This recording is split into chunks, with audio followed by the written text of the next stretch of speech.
Bonjour à tous, je profite de cet épisode pour vous parler de Sailors. Sailors avec un Z, c'est la plateforme de vidéo à la demande par abonnement dédiée à l'univers de la voile de compétition, lancée évidemment par Tip & Shaft. Avec Sailors, notre objectif est de proposer aux passionnés le meilleur de la voile de compétition en streaming sur une plateforme accessible depuis tous vos appareils, ordinateurs, téléphones ou tablettes. Au menu, des documentaires, des séries, des récits de courses, des portraits, des sagas, pour beaucoup disponibles uniquement sur Sailors. C'est le cas par exemple de Duel, le doc sur la bataille acharnée entre Pierre Quiroga et Xavier Macaire, acclamé par la critique, on peut le dire, lors du dernier Sailors Film Festival. Nous approchons la centaine de contenus disponibles sur la plateforme et Sailors propose chaque jeudi des nouveautés, le tout pour le tarif attractif de 5,99€ par mois ou de 60€ par an. Tout ça se passe sur sailors avec un Z.com.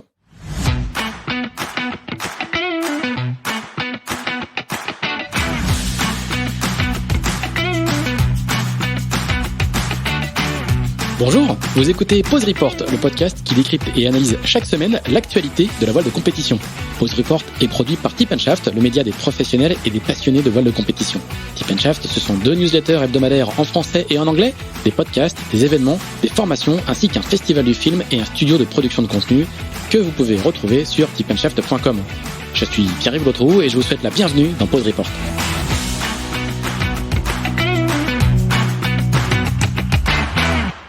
Bonjour à tous et bienvenue dans ce 75e épisode de Pause Report, le podcast hebdomadaire de Tip & Shaft qui explique, décortique, décrypte et analyse l'actualité de la voile de compétition sous toutes ses coutures en compagnie des meilleurs experts. Nous sommes le mardi 31 mai, il est 8h59 exactement, pour une fois on est en avance, et nous allons parler du circuit Mini 650 à 2 jours du départ de Douarnenez du traditionnel trophée Marie-Agnès Perron.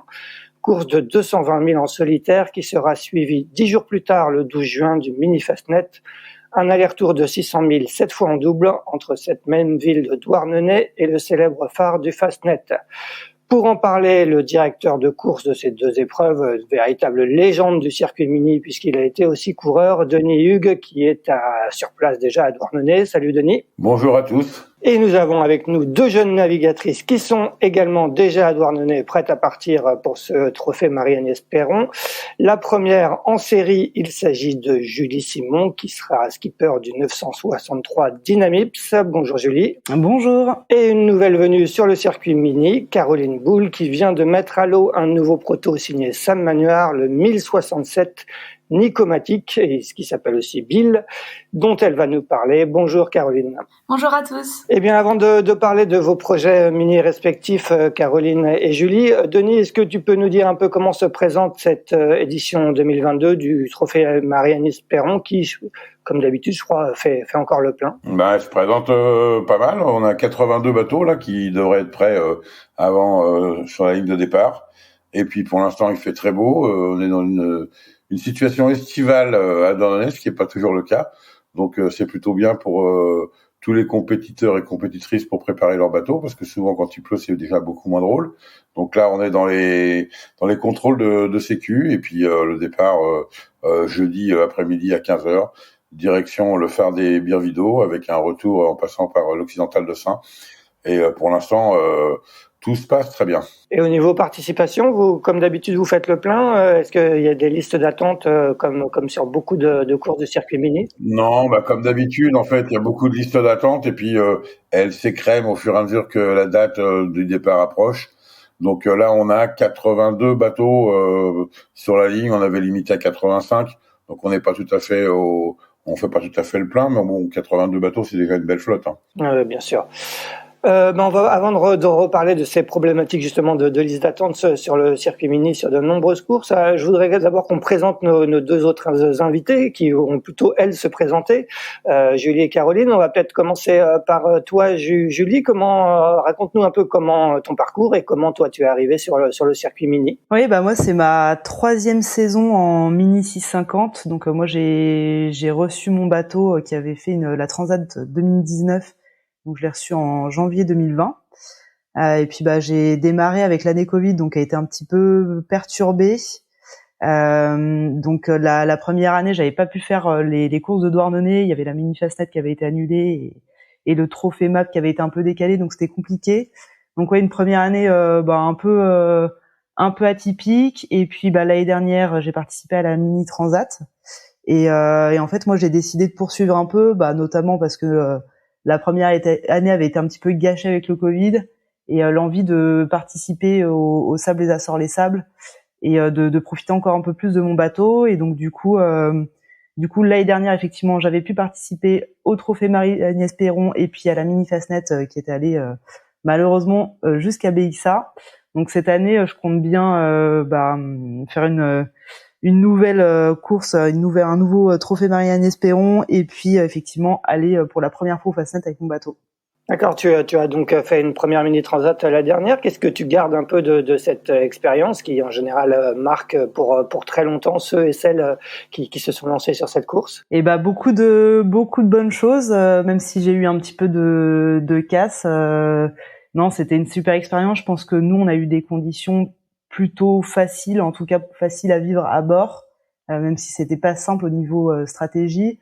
Donc non, moi c'était une super expérience. Je suis plutôt à l'aise à être seule sur mon bateau une longue période, donc l'exercice était pas trop dur, mais c'est vrai que les courses du circuit mini, enfin du championnat en Atlantique, je me rends compte que c'est vraiment ce qui m'a plu, les courses de 2-3 jours au contact, etc. Enfin c'est complètement différent de la transat, et c'est vraiment moi ce qui me tient le plus en haleine. Ouais, donc c'est pour ça que tu remets ça. Est-ce que tu remets ça dans un objectif de Mini Transat 2023, ou justement c'est plus pour profiter un peu encore un peu de ce circuit? Non, c'est vraiment pour profiter encore un peu de ce circuit, et puis faire les Sables des Açores les Sables, parce que effectivement on parle beaucoup entre ministres, et c'est vrai que en discutant avec des promos 2019 ou antérieurs, ils m'ont tous raconté leur expérience sur la SAS, et ils m'ont dit que c'était vraiment une course exceptionnelle, et du coup ça me tenait à cœur effectivement de la faire. Et puis par ailleurs moi je suis très engagée au pôle course au large de la Turballe, dont je suis présidente, et du coup je trouvais ça pas mal de continuer à courir pour pouvoir accompagner aussi cette nouvelle promo.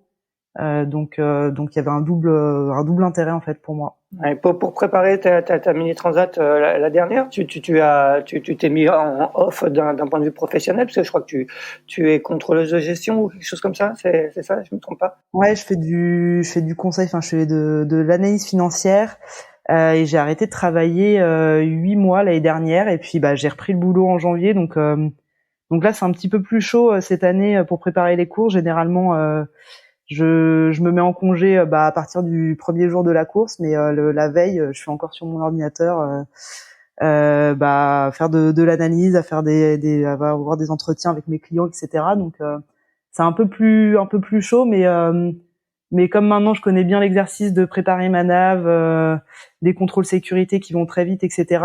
Finalement ça le fait. Ouais. Denis, tu as vu progresser arriver Julie sur le circuit et progresser, et on a bien progressé parce que on l'a pas encore dit, mais Julie, tu n'as participé qu'à une course cette année, la Pornichet Select, et tu l'as gagnée. Quel regard un peu tu portes, Denis, sur le parcours et la progression de Julie? En tout cas, je vois qu'elle a bien progressé, qu'elle faisait partie peut-être des outsiders au moment de la Mini. Elle a eu pas mal de soucis dans la préparation avec son bateau toute l'année Mini, parce qu'elle a eu pas mal de casses, le bateau étant neuf et pas tout à fait bien préparé, pas de sa faute, je pense que c'est plutôt de la faute du chantier. Et là, cette année, elle arrive au top, elle gagne, donc elle fait partie maintenant des favoris, donc elle a encore plus de pression qu'avant. Julie, qu'est-ce que tu gardes de cette Pornichet Select? C'est une première victoire, j'imagine. Ça laisse des traces dans un parcours. Ouais, ça fait beaucoup de bien, c'est vrai. Ça fait beaucoup de bien de commencer par une course comme ça. En plus, c'était à la maison, parce que moi je suis originaire de La Baule. Donc non, enfin après ça me met pas plus de pression que ça pour les courses suivantes. Et effectivement, j'ai vu les plus, enfin vraiment le gain d'expérience, enfin ce que pouvait apporter un gain d'expérience par rapport à mes concurrents. Et donc du coup je vais continuer à capitaliser là-dessus sur les courses suivantes. Mais effectivement, enfin ça va aussi dépendre de la météo, parce que là en fait toute mon expérience elle se traduit surtout par effectivement les bons choix de voile, toujours un petit peu plus de vitesse, etc. Après, s'il y a vraiment des gros coups stratégiques, des bulles de vent, enfin des bulles sans vent plutôt, etc., ça va être plus compliqué entre guillemets de pouvoir capitaliser là-dessus. Donc on verra, mais je me mets pas plus de pression que ça, et c'est que du plus en fait de pouvoir, d'avoir pu gagner cette course, mais ça me met pas de pression supplémentaire.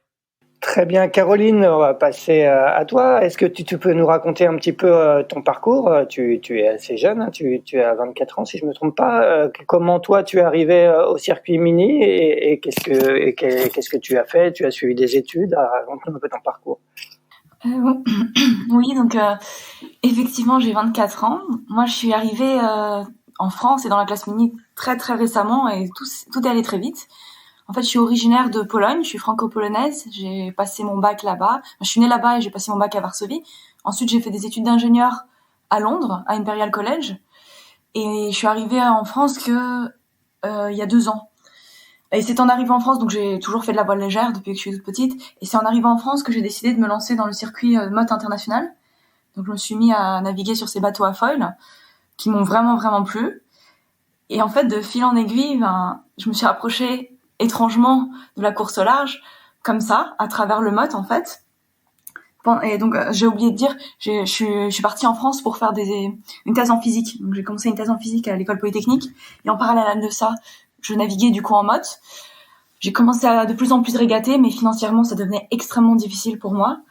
Donc je devais probablement arrêter, jusqu'au moment où j'ai trouvé un sponsor, justement Nicomatic, qui m'a suivi sur le circuit motte.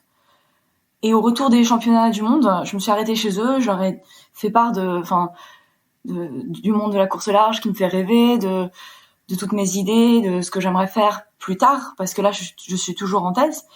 Et là ils m'ont dit écoute, si tu veux le faire, on peut le faire ensemble. Tu disais justement étrangement, tu es passé du motte à la classe mini. Pourquoi étrangement, et qu'est-ce qui t'a poussé justement à faire cette transition? C'est bizarre parce qu'au final c'est de la voile légère, ça n'a rien à voir.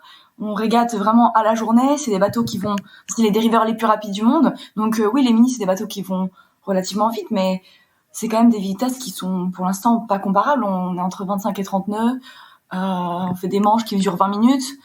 Donc c'est vraiment de la vitesse pure et de l'adrénaline et tout. Et ça se joue en quelques heures. On passe 2 heures sur l'eau par jour.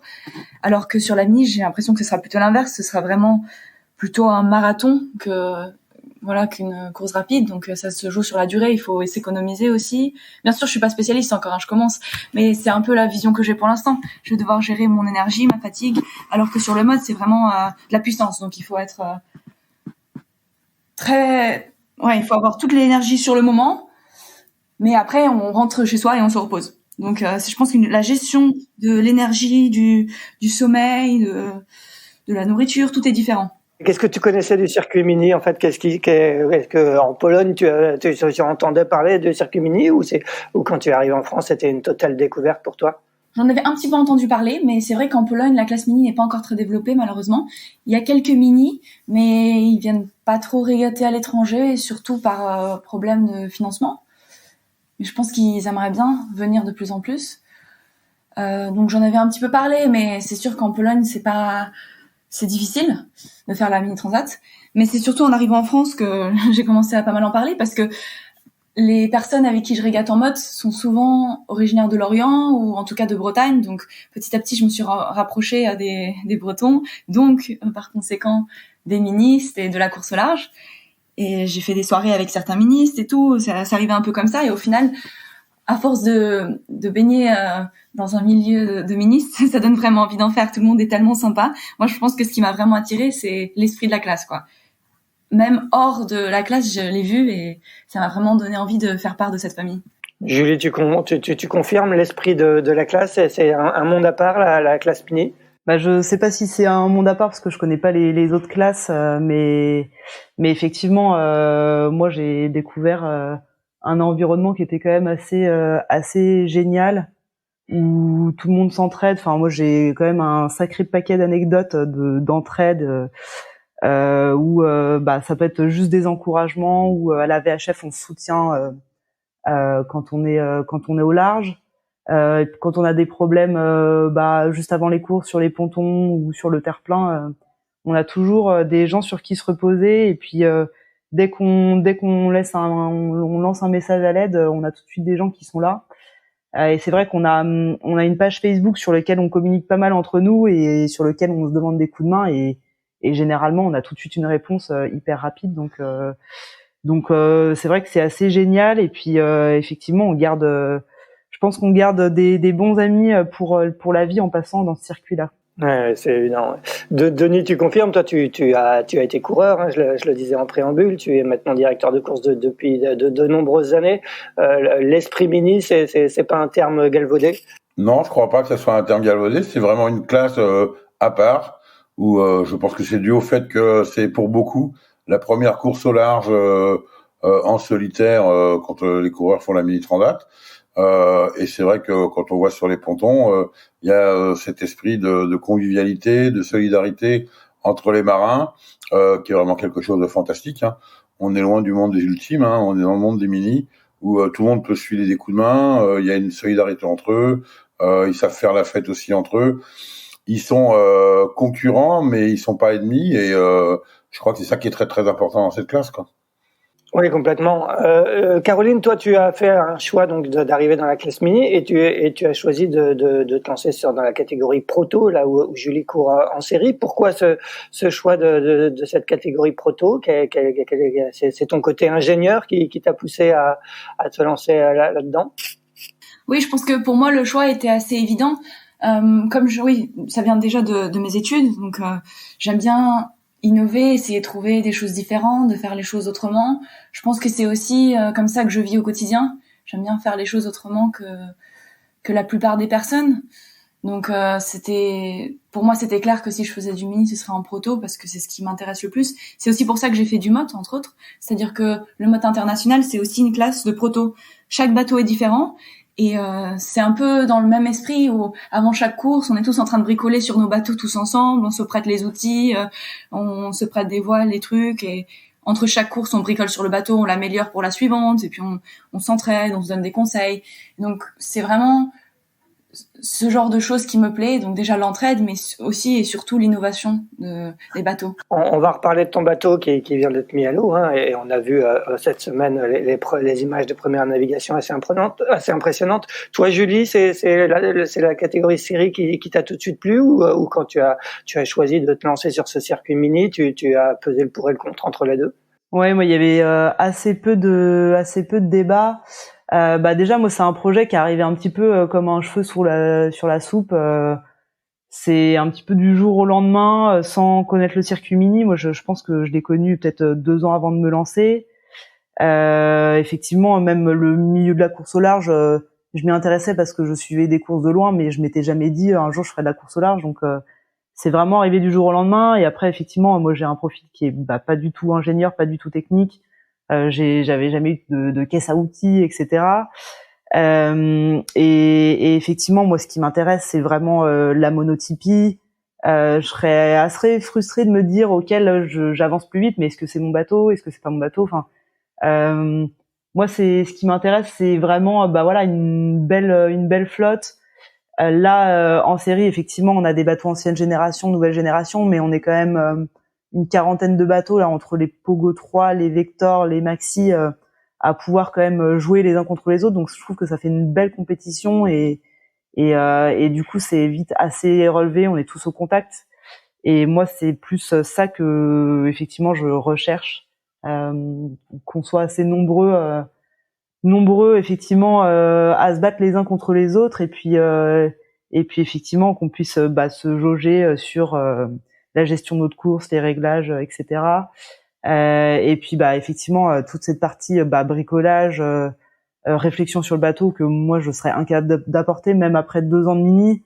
Si je devais construire un proto ou même des fois mon voilier me demande tu veux quoi comme voile, est-ce que tu as des idées en particulier, mais en fait j'en ai aucune, je peux juste dire la voile me va bien ou j'arrive pas à la régler, mais derrière effectivement moi j'ai pas du tout cet esprit novateur. Ouais, tu disais que cette mini est arrivée un peu comme un cheveu sur la soupe, que tu ne connaissais pas ce milieu. Comment justement, qu'est-ce qui t'a donné envie de faire la mini? C'est des rencontres, tu as entendu parler de la course, c'est l'envie de se lancer dans une aventure personnelle.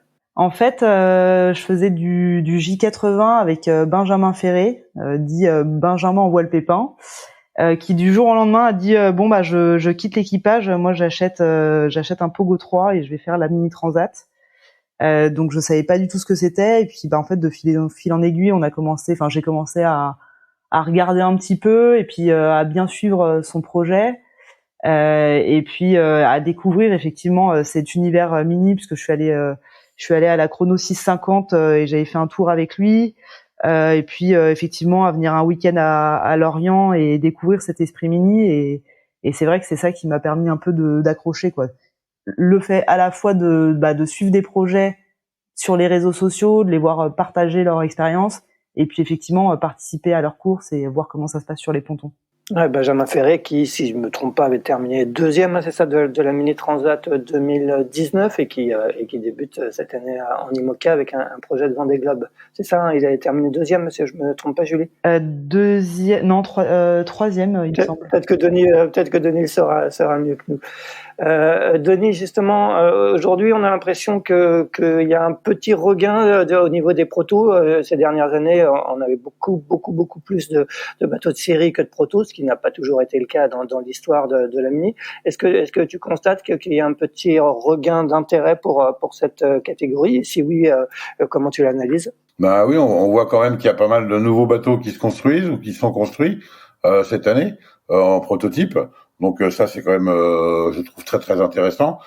C'est vrai que ça fait quand même quelques années que la catégorie proto s'amenuise d'édition en édition, et puis donc du coup la classe a dû mettre des quotas pour préserver quand même cette catégorie-là qui est quand même l'ADN de la mini transat au départ. Hein.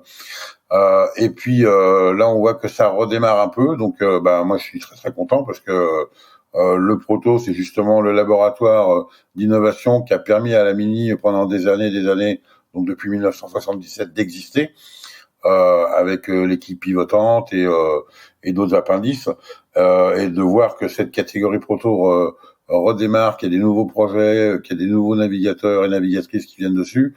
Moi, je suis ravi. Hein, pour moi, c'est le bonheur, quoi. Ce sont deux approches vraiment différentes entre la catégorie proto et la catégorie série. Julie le disait par elle-même.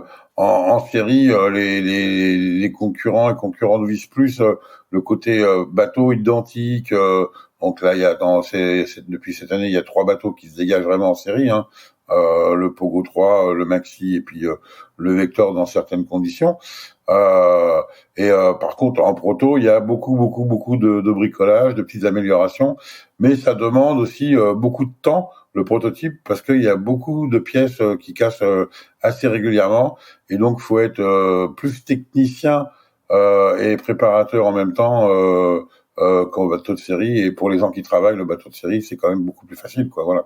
On va reparler justement des différences des bateaux entre les bateaux de série avec Julie tout à l'heure, mais avant cela, on va peut-être rentrer un peu dans le détail du bateau de Caroline. Caroline, toi, donc tu as mis à l'eau très récemment ton Nicomatic, qui est un plan Manuard qui a été conçu, je crois, avec aussi Benoît Marie. Raconte-nous un peu le choix de l'architecte, pourquoi ce choix et comment a été conçu et construit ce bateau. Voilà, donc c'est ça, on l'a mis à l'eau le 13 mai. Donc très récemment. En fait, tout ce projet est un projet de dernière minute, disons. Donc, pour la petite histoire, moi j'ai décidé de me lancer dans le projet Mini fin septembre, au retour du coup des mondiaux de motte avec mon sponsor. J'ai directement contacté différents architectes. Bon, ça m'a semblé assez évident finalement de partir avec Sam parce que on avait la même vision du prototype du futur. On voulait aller dans la même direction. Benoît aussi, qui m'a énormément aidé sur ce projet, il avait les mêmes visions. Tous les trois, on voulait faire le même genre de bateau. En plus, on s'est très bien entendu. Sam a été extrêmement réceptif. Il est quand même en train de dessiner des IMOCA en même temps, d'autres choses, mais il avait vraiment envie de revenir sur la classe Mini. Et je pense que c'est vraiment sa motivation. Plus c'est un excellent architecte et puis on avait les mêmes idées, donc pour moi le choix était clair et évident.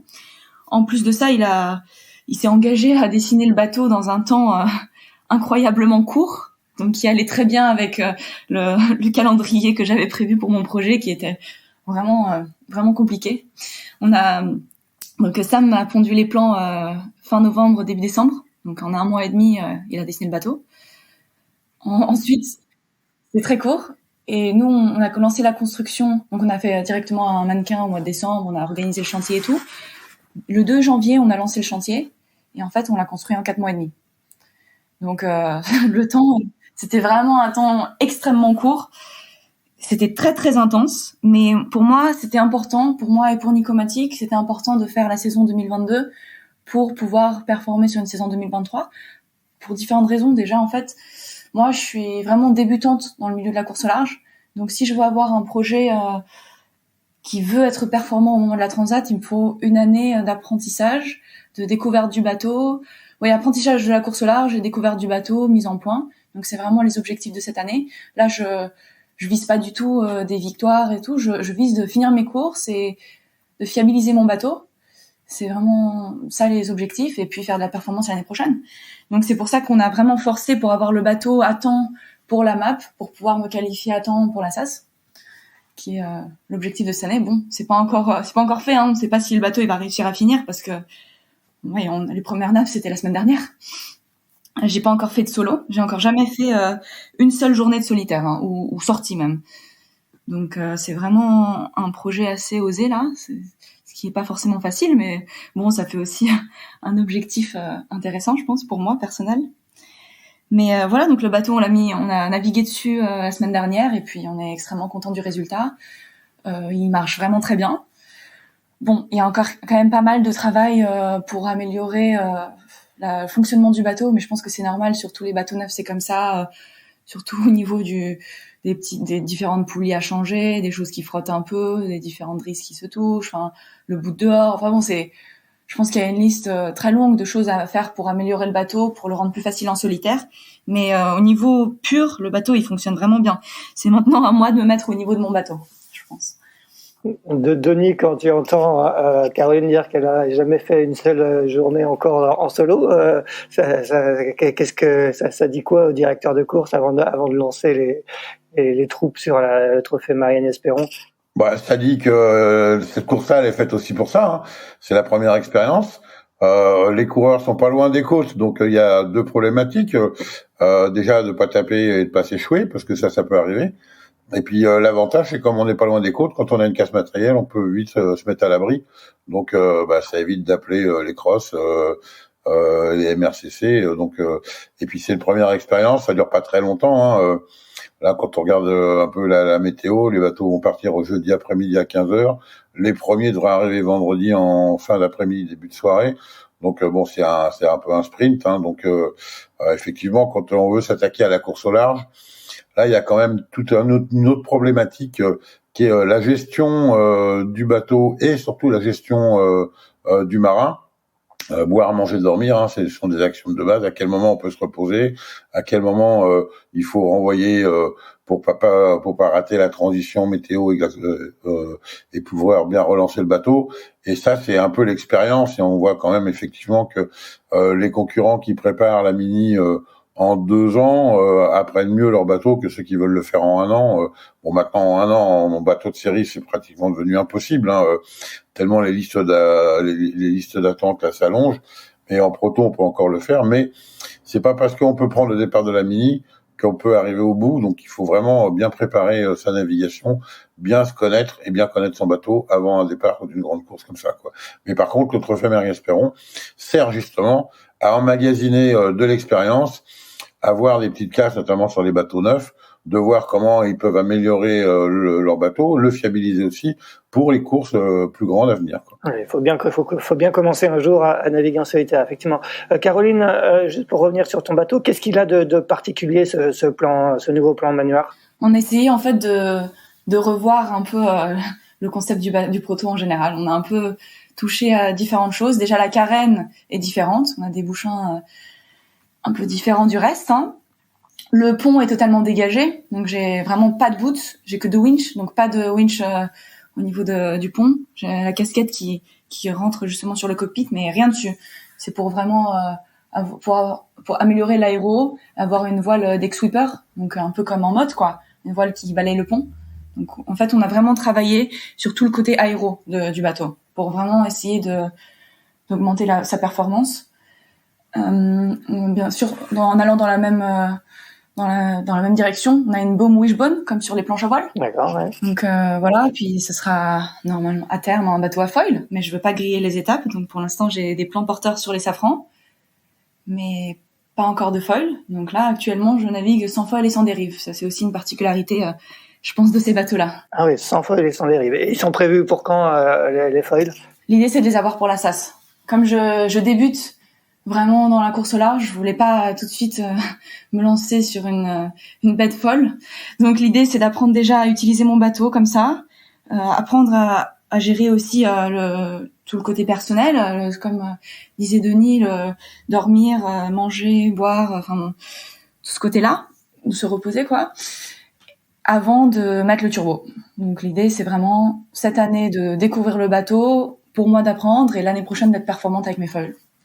Donc c'est un bateau qui peut fonctionner en mode hybride, il peut fonctionner à la fois sans foil et il est conçu pour ça, ou l'objectif c'est quand même finalement que ce soit quand même un foiler avant tout? Non, ce sera un foiler avant tout, mais le bateau peut fonctionner comme ça. Il sera pas, il est conçu autour des foils quand même. C'est pour ça qu'il est très différent des bateaux actuels, mais il peut très bien naviguer sans. Il sera juste moins performant qu'avec ses foils. Denis, qu'est-ce que ça t'inspire quand tu écoutes Caroline raconter ce nouveau proto qui a l'air pour le coup assez révolutionnaire? Bah moi ça m'étonne pas forcément parce que je connais bien Sam depuis très très longtemps. Je sais qu'il a toujours des idées. Il a dessiné quand même des bateaux fantastiques aussi bien en mini. Après il est passé en classe 40 où il a dessiné quand même des bateaux qui gagnaient. Et là en IMOCA il dessine des bateaux qui vont très très vite. Donc c'est dans la continuité de ce que Sam il veut faire. Après je pense que sur un bateau comme ça où il y a pas mal d'avancées et de choix radicaux. C'est un bateau qui va peut-être être un peu long à mettre au point. Donc, il va falloir apprendre un peu la patience et pas vouloir se précipiter parce que entre vitesse et précipitation, il y a vite de la casse, quoi. Voilà. Mais non, c'est toujours intéressant. C'est justement ça qui est intéressant dans la catégorie prototype en mini, c'est que chacun peut aller dans sa direction. Caroline veut rapprocher le mini du mode à foil. Moi, je demande à voir si ça marche ou pas. Je suis assez pragmatique par rapport à ça. Je pense que pour avoir des foils, toutes les photos et les vidéos que je vois des bateaux à foil, que ce soit des IMOCA, il y a jamais de mer. Et le problème de la course au large, c'est qu'il y a la mer, quoi. Et il y a la houle. Et donc, je voudrais voir ce que donne un bateau à foil dans la houle sur une transat. Et j'espère me tromper, mais moi, je suis quand même un peu sceptique sur le fait que ça amène beaucoup de plus, quoi. Encore beaucoup plus de problèmes. Voilà. On en a souvent discuté, notamment dans les articles qu'on a écrits sur le circuit mini dans Tip & Shaft. Tu as toujours été assez sceptique sur le foil au large parce que tu dis que finalement les foils sont très peu utilisés. Je pense que tu disais ça, tu en avais discuté avec Tanguy Bouroulec qui avait son proto-foiler sur la dernière édition. Oui, quand il avait fait la SAS en baie de Morlaix, c'était pas le même parcours, bien sûr, mais il disait clairement qu'il avait, sur toute la course, sur les 3 étapes, il avait utilisé les foils moins de 6 heures, quoi. Alors, est-ce que ça suffit pour gagner? Ça, certainement. Mais je pense qu'avant tout, c'était surtout Tanguy qui faisait très bien marcher son bateau. Et on a vu que Pierre Leroy, il avait pas de foil sur son bateau et qu'il a vraiment fait très bien marcher son bateau. Donc, sur une mini transat, il y a quand même l'aspect de jours et de jours de fatigue du matériel et compagnie. Et c'est ça qui est important. Et c'est de bien connaître son matériel, de savoir éventuellement le réparer quand il y a de la casse et d'être très très très régulier, quoi. C'est ça qui est le plus important. Bon, Caroline, qu'est-ce que t'inspire les propos de Denis? Est-ce que toi tu crois au foil sur ce support? Moi, je comprends très bien d'où vient Denis et je suis totalement d'accord que jusqu'ici, les foilers ont été moins bons en course au large que les bateaux sans foil. C'est pour ça que c'est ce qu'on a vu justement avec Tanguy Bouroulec sur les courses d'avant-saison. Il était extrêmement rapide quand il pouvait utiliser ses foils. Et je pense que ça, effectivement, sur la Transat, sa bonne place est liée au fait que c'est un excellent marin, mais que son bateau n'a peut-être pas utilisé tout le potentiel de ces foils à cause des vagues. Je pense que c'est un réel problème, les vagues offshore, quoi. Et en fait, les bateaux de David Raison qui sont très légers sont vraiment très bons dans les vagues avec le SCO. Donc je pense que là-dessus, Denis a totalement raison. Mais je pense aussi que les foils n'étaient pas dessinés pour naviguer dans les vagues avant. Et c'est pour ça que ça fonctionnait pas au large. Nous, c'est vraiment c'est vraiment un point qu'on a essayé de travailler. Bien sûr, on sait pas encore si ça va réellement fonctionner, mais moi j'y crois. C'est quelque chose qu'on va essayer de prouver, justement, c'est l'objectif, de prouver que les foils peuvent voler dans les vagues et à plus d'allure que au reaching seulement. Donc c'est vraiment sur ça qu'on a travaillé, justement, avec Benoît Marie, qui est un spécialiste quand même des foilers. Il a navigué sur beaucoup de bateaux à foil, il en dessine, c'est un peu son travail, et il est vraiment bon là-dedans. Donc entre Sam et lui, on a essayé justement de répondre à cette question et de faire en sorte d'avoir un bateau qui vole dans les vagues, parce qu'on est conscient de ce problème-là. Si ça fonctionne, mais moi j'y crois, si ça fonctionne, si je pensais que ça fonctionnerait pas, je ferais pas un bateau comme ça. Je pense qu'on a des chances que ça le fasse, c'est pour ça qu'on a dessiné un bateau extrêmement léger, qui devrait voler très tôt, si tout fonctionne. Donc le problème de la Transat, c'est les vagues, mais c'est aussi le fait que là, l'année dernière, il n'y a pas eu beaucoup de vent. Donc c'était pas des conditions pour un foiler actuel en mini pour qu'il puisse voler. Nous, on essaye en tout cas de faire un bateau qui pourra voler très tôt et à beaucoup plus d'allures différentes. D'accord. Avant de redonner la parole à Denis et après de parler du bateau de Julie, juste un mot, tu disais, nous on a dessiné des foils pour justement davantage voler dans les vagues. C'est-à-dire que c'est des foils qui auront une forme particulière. On peut s'attendre à là aussi une sorte de petite révolution dans la forme des foils sur le mini. Vous en verrez bientôt plus. On n'a pas encore donné la forme définitive des foils, mais je pense que si notre système fonctionne bien, ça sera assez différent de ce qui se fait, oui, effectivement. Denis, tu voulais réagir? Je voulais poser exactement la même question que tu viens de poser. Je voulais demander à Caroline, là tu parles de révolution dans les foils. Qu'est-ce que vous avez trouvé à mettre au point sur les foils pour qu'ils volent tout le temps, notamment en mini, et pourquoi c'est pas appliqué sur les IMOCA par exemple et sur d'autres bateaux, quoi? Déjà, les IMOCA, ils peuvent pas voler entièrement. Ils peuvent pas avoir de plan porteur sur le safran. Donc ça, c'est déjà une différence en plus. Ce sera jamais du pur vol. Nous, l'idée, c'est d'avoir un bateau qui vole vraiment au large. Donc entièrement, des plans porteurs sur tous les foils, même sur les safrans. Mais après, voilà, le système, on va le montrer dans un mois, quand le bateau sera à l'eau, avec ses foils. Julie, on revient vers toi. Toi, tu as un plan Raison, un Max 650, si je me trompe pas, que Denis disait tout à l'heure qu'il y a eu des petits soucis de jeunesse du bateau qui a été un petit peu long à trouver son plein potentiel. Est-ce qu'aujourd'hui, après 2 ans de navigation sur ce bateau, il est complètement optimisé? Et qu'est-ce que tu penses de performance du bateau par rapport au Pogo 3 et au Vector? Effectivement, moi, malgré tous les soucis que j'ai eus depuis le début, j'ai aucun regret sur le choix du bateau. Il est quand même assez magique. Il est plutôt très confortable. Donc nous, effectivement, on a la chance d'avoir des bateaux qui mouillent pas. Donc en termes de confort, c'est quand même un gain énorme. Et derrière, effectivement, il y a plein d'allures où on peut mettre le pilote. Et le bateau est incroyable, marche hyper bien et le pilote tient très très bien alors que c'est des conditions compliquées. Donc non, en fait, moi je suis toujours surprise par mon bateau. Je trouve que effectivement il est vraiment abouti. Et puis après, effectivement, on est quand même on n'est pas dans l'automobile où il y a des crash tests, des séries avec des milliers d'exemplaires, etc. Donc ça me semble malheureusement obligatoire de passer par là. Et puis c'est vrai qu'on oublie peut-être vite des problèmes qu'ont pu avoir d'autres bateaux dans leur jeunesse, mais voilà, enfin je suis pas trop fâchée avec ça. Ça m'a permis aussi de vivre des expériences un peu particulières, mais que j'oublierai jamais. Donc c'est pas très grave, mais effectivement, moi, je suis hyper satisfaite du bateau en général, et puis des accélérations qu'il peut avoir, notamment au reaching. Et puis finalement, beaucoup disaient dans le prêt ça marchera moins bien, etc. Et finalement, quand on apprend à vraiment bien utiliser son bateau, on voit que même au prêt, on arrive à aller aussi vite que des Pogo 3 qui paraissent mieux typés pour du prêt.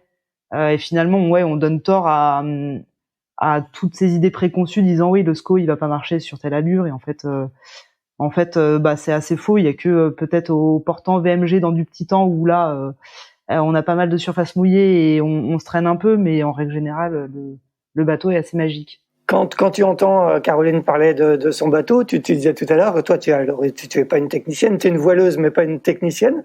Qu'est-ce que ça t'inspire, son proto à Future Foil qui paraît assez avant-gardiste? Moi j'ai qu'une envie, c'est de les essayer leurs protos. Ils me donnent quand même vraiment envie. Enfin, ça me donne pas du tout envie de me lancer en course au large dessus, mais alors c'est vrai que ça donne vraiment envie de naviguer, de faire des sorties avec leur bateau.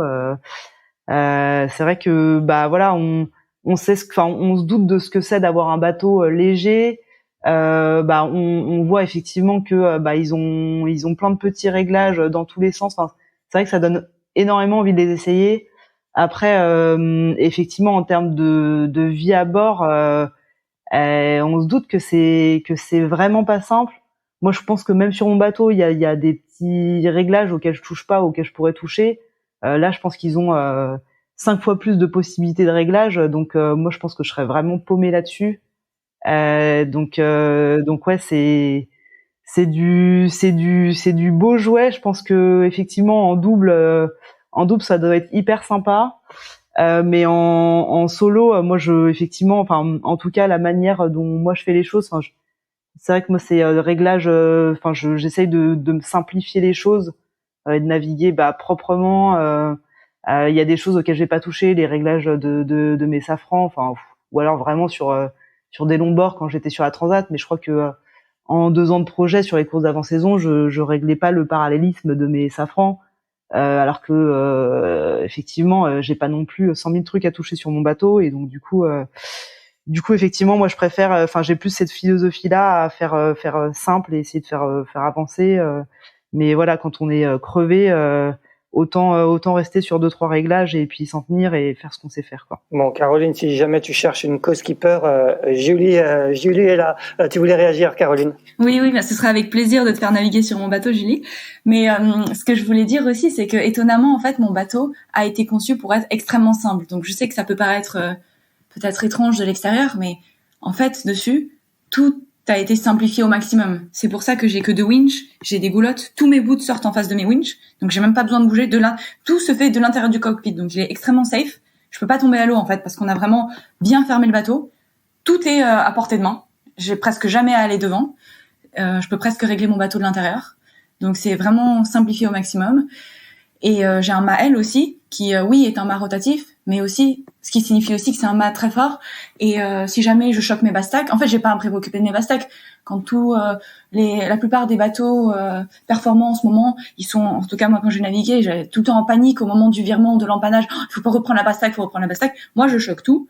Et en fait, le bateau, je sais que le mât, il tombera pas. Il a été conçu pour.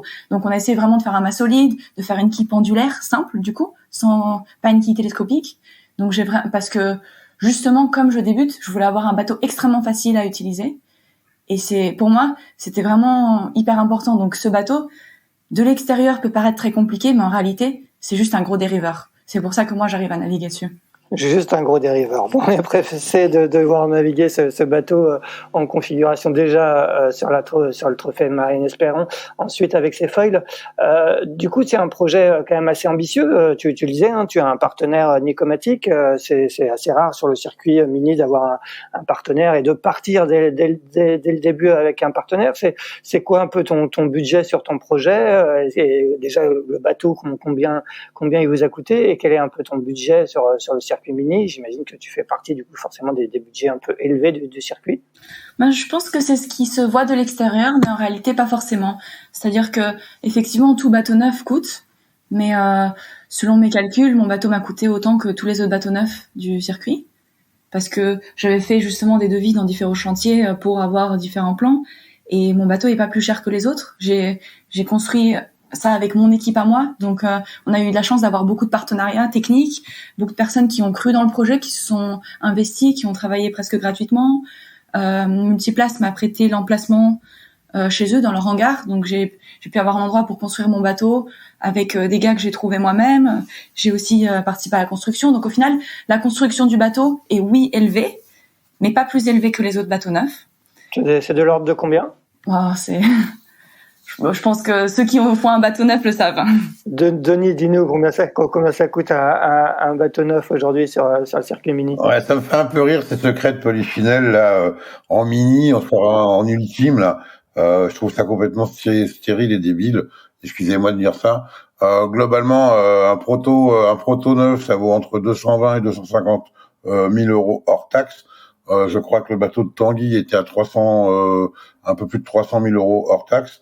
Donc effectivement, ça coûte beaucoup plus cher qu'un bateau de série. Par contre, ça se dévalue beaucoup plus. C'est-à-dire que si le bateau, le proto neuf à 250 000 euros hors taxe, il fait pas de résultat pendant 2 ans, le propriétaire aura du mal à le revendre. Et paradoxalement à ça, les bateaux de série se vendent plus cher d'occasion que neuf. Donc cherchez l'erreur, quoi. Voilà, c'est un peu.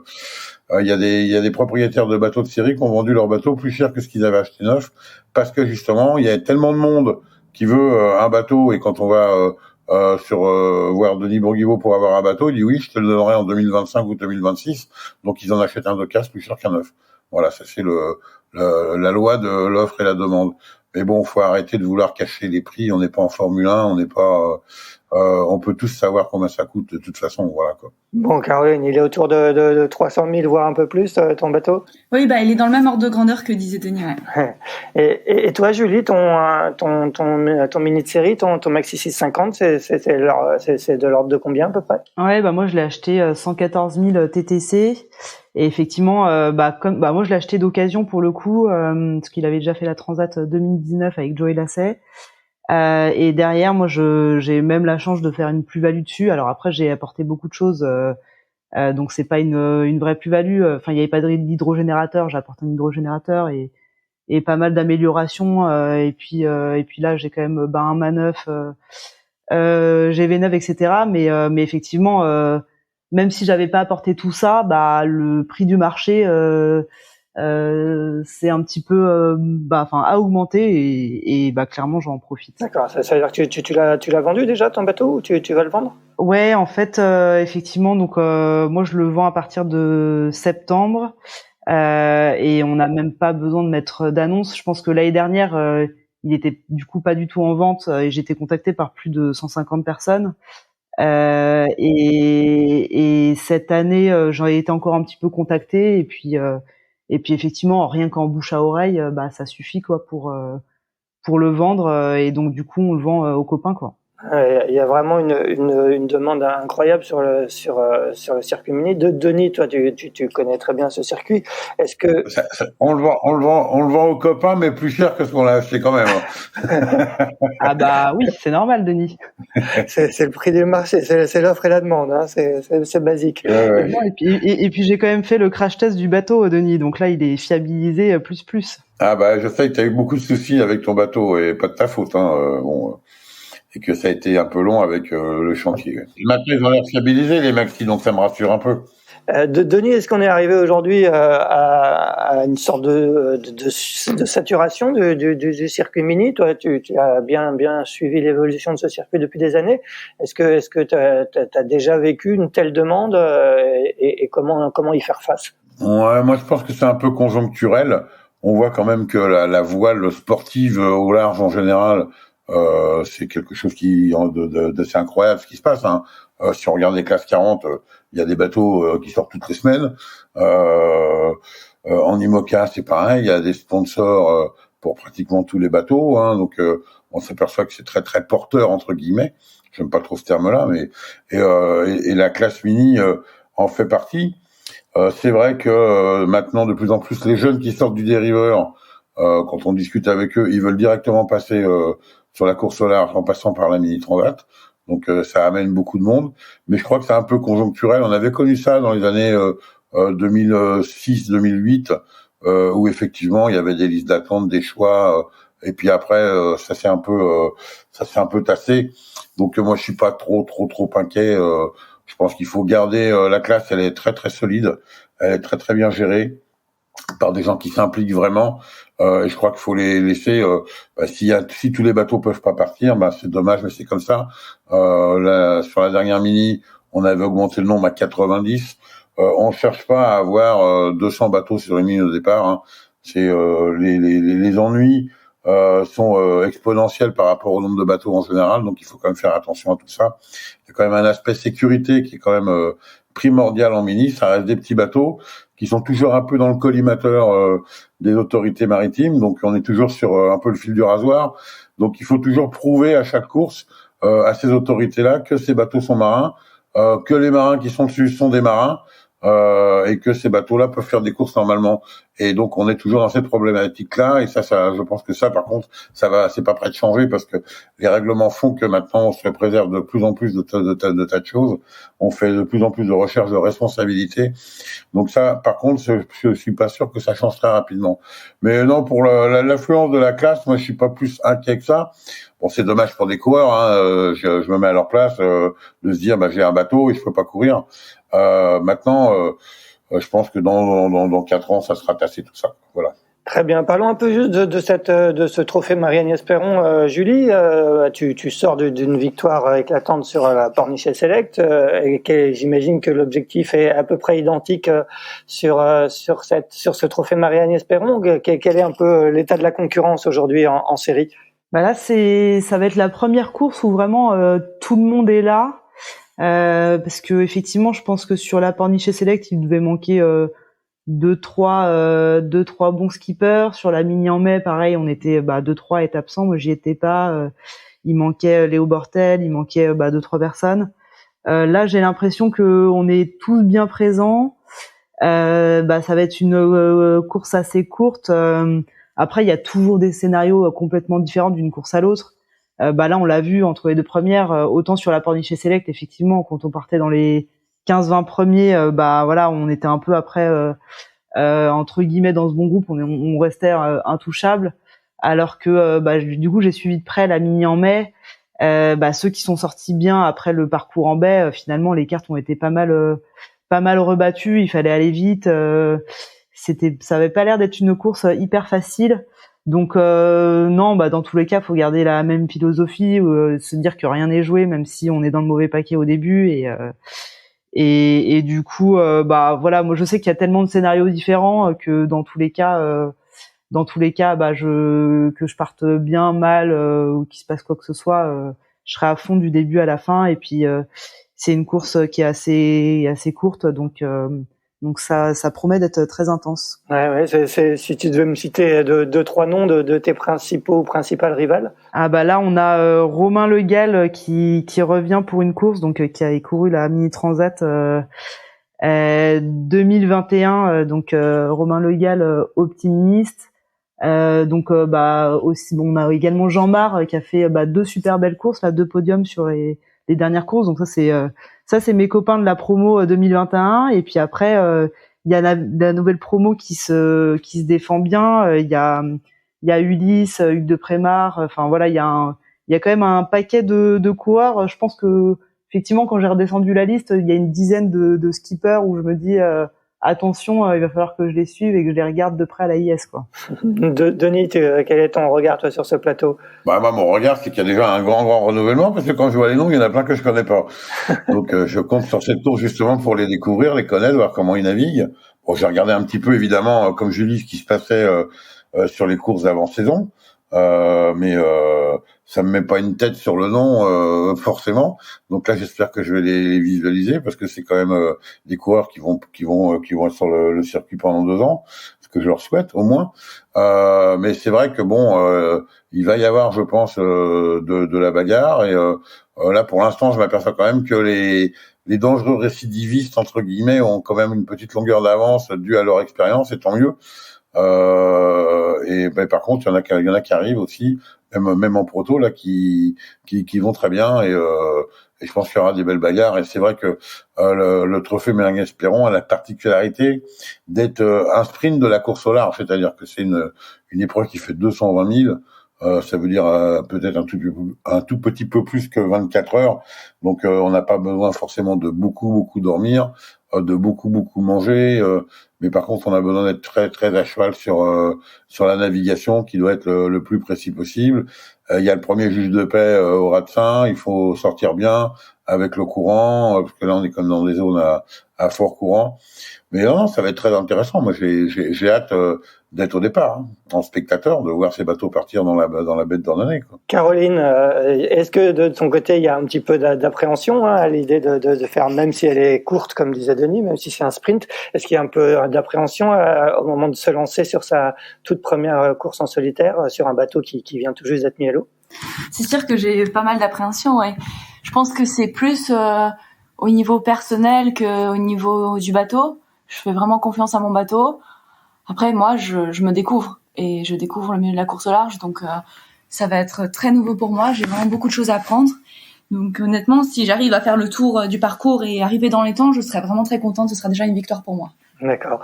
Tu enchaîneras après sur le mini Fastnet. Est-ce que tu sais déjà avec qui tu le feras? Est-ce que justement tu vas faire appel à quelqu'un un peu d'expérience pour t'aider à appréhender un peu ce rythme dont parlait Denis, hein, boire, manger, dormir. C'est un parcours beaucoup plus long, hein, 600 000. Avec qui tu vas faire ce mini Fastnet? Oui, c'est ça. Je vais faire le mini Fastnet avec Benoît-Marie du coup. D'accord. Qui va être du coup un bon professeur, j'imagine. Et qu'est-ce que t'inspire ce parcours du mini Fastnet? Pour le coup, c'est un changement de dimension. Ah, ça va être génial, je pense. J'ai beaucoup entendu parler du mini Fastnet. Tout le monde me dit que c'est vraiment une course mythique. Ça fait partie des courses préférées du circuit. Donc moi, j'ai vraiment hâte de me lancer, d'arriver au niveau du rocher du Fastnet, d'essayer. Je pense je vais beaucoup apprendre en double parce que j'apprends à chaque sortie là en ce moment. J'en ai pas fait beaucoup, mais à chaque fois que je sors, j'apprends quelque chose. Mais je pense qu'être avec quelqu'un qui est meilleur que moi et de très loin, ça va vraiment me permettre de progresser et de voir un autre côté du bateau que j'aurais pas forcément vu seul, d'apprendre à mieux l'utiliser et mieux me préparer pour la suite en solo. Oui, je crois que le mini Fastnet, c'est vraiment une grande classique du circuit mini, qui existe depuis je sais plus exactement, au moins 1985, et qui a lieu tous les ans. Et je crois que c'est vraiment la course par excellence pour qu'un nouveau skipper prenne de l'expérience avec quelqu'un qui a déjà couru en mini et qui connaît bien la problématique du petit bateau, et de partir avec un Benoît-Marie. Je pense que c'est quelque chose d'excellent. C'est quand même un ancien vainqueur. Le seul problème de Benoît, c'est qu'il est vraiment très très bordélique. Donc j'espère que vous aurez le temps de ranger le bateau avant de partir, parce que moi j'ai eu des départs de course avec Benoît. J'ai toujours pas compris comment il pourrait arriver à prendre des départs et à gagner en plus. Donc mais non, c'est vraiment ça avait d'ailleurs été fait un peu pour ça, hein, pour permettre aux jeunes qui arrivent dans le circuit de prendre de l'expérience avec ceux qui étaient déjà. Et je crois que c'est vraiment cette course, c'est une course parfaite pour ça, quoi. Je m'occuperai des rangements. Voilà, Caroline, tu lui diras de ranger sa chambre, hein. C'est pas une fille de s'occuper des rangements, elle a juste un coup de pied aux fesses à mettre au coureur pour qu'il range lui-même son bordel, quoi. Julie, est-ce que pour toi le mini Fastnet est au programme? Eh ben c'est au programme, mais ouais, comme on le disait, des fois on a des petites difficultés à rentrer sur la liste principale. Donc non, moi je suis encore en liste d'attente, mais je suis plus très loin, donc je croise les doigts pour pouvoir prendre le départ. Et moi je serai au départ avec Hugo Picard, qui s'est entraîné avec moi pendant 2 ans au pôle de la Turballe, donc on se connaît bien et on espère être dans le match. Bah vous le saurez. Au départ ou dans le match? Bah en tout cas dans le match, je sais. Au départ, c'est pas moi. Tu sais très bien, Julie, que c'est pas moi qui ai la responsabilité de choisir dans un petit chapeau et de tirer des numéros. Il y a la classe mini a mis en place un système qui fonctionne bien, donc il pénalise certains, il en pénalise moins d'autres. Mais bon, avec Hugo, vous formerez un bon binôme, et je pense que vous serez dans le match si vous courez, voilà. Tu l'as déjà couru, toi, Julie, le mini Fastnet? Ouais, je l'ai couru l'année dernière avec Amélie Grassi, et puis on est allé jusqu'à BXA, donc le parcours de substitution. Bon, donc j'imagine bien envie d'aller voir à quoi ressemble le Fastnet. Exactement, ouais. Mais pour l'instant, personne peut dire si on ira au Fastnet ou pas, soyons clairs, hein. C'est ça. Voilà, c'est encore bien trop tôt. Eh bien, écoutez, mesdames et Denis, merci beaucoup. C'était très, très intéressant de discuter avec vous. Bon trophée Marie-Agnès Perron. Je vais rappeler, parce que c'est lui qui me l'a dit hier, il peut pas être là aujourd'hui, que Pierre-Yves Lotrou a gagné le trophée Marie-Agnès Perron en 2006. C'est lui qui me l'a fait subtilement remarquer. Donc, spéciale dédicace à Pierre-Yves. Pierre-Yves. On vous souhaite, mesdames, de marcher sur les traces de Pierre-Yves et d'inscrire votre nom au palmarès de ce trophée Marie-Agnès Perron. Bonne nave à partir de jeudi à Douarnenez. Denis, à très bientôt. Et merci et très bonne journée. Bonne préparation du trophée Marie-Agnès Perron qui s'élance jeudi à 17h, c'est ça, Denis? 15h heure locale. 15h. Eh ben, 15h à Douarnenez. Merci à tous et à toutes. Très bonne journée. Bonne journée à toutes et à tous. À très bientôt. Merci, bonne journée. Merci beaucoup, bonne journée.